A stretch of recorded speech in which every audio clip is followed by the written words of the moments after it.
பொதுவாகவே நம்ம வந்து ஒரு ஃபோட்டோஸோ வீடியோஸோ எடுக்கணும் அப்படின்னா நம்ம பிள்ளைகளோட பேரம்பேத்தியோட இதை அப்படி தான் எடுத்து நம்ம ஸ்டேட்டஸில் வைக்கனாலும் சரி இல்லை இன்ஸ்டாகிராமில் போடனாலும் நம்ம ஆசைப்படுவோம். ஆனால் நம்ம பிள்ளைகளை பொறுத்தளவுக்கு அது என்னன்னு எனக்கு தெரியல. நம்ம கூட சேர்ந்து ஃபோட்டோஸோ வீடியோஸ் இருக்கோ பிள்ளைகள் ஆசைப்படுறது கிடையாது. அது என் பிள்ளைகள் தான் அப்படி இருக்காங்களா இல்லை எல்லா பிள்ளைகளும் அப்படி தானான்னு எனக்கு தெரியல.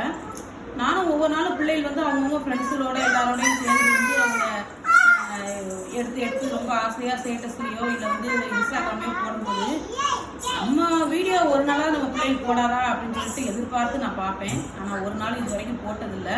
அதேமாதிரி நான் எடுத்ததை போடணும்னு ஆசைப்பட்டாலும் கூட எனக்கு வந்து அதுக்கு வந்து போடுறதுக்கு அலோவ் பண்ணுறதும் கிடையாது. சரி, அது வேற விஷயம். எனக்கு என்ன தோணுதுன்னா, நம்மளுக்கு மட்டும்தான் நம்ம இந்த மாதிரி எதிர்பார்ப்புகள் வைக்கிறோமா நம்ம பிள்ளைகள் மேலே, நம்ம பிள்ளைகள் நமக்கு இந்த மாதிரிலாம் பண்ண மாட்டேங்கிறாங்க, வைக்க படிக்கிறாங்க அப்படின்னு சொல்லிட்டு. இல்லை, எல்லார் வீட்லேயும் எல்லா தாய்மாருக்கும் இந்த எதிர்பார்ப்பு இருந்து எல்லா பிள்ளைகளும் இப்படி தான் இருக்காங்களான்றது தெரியல.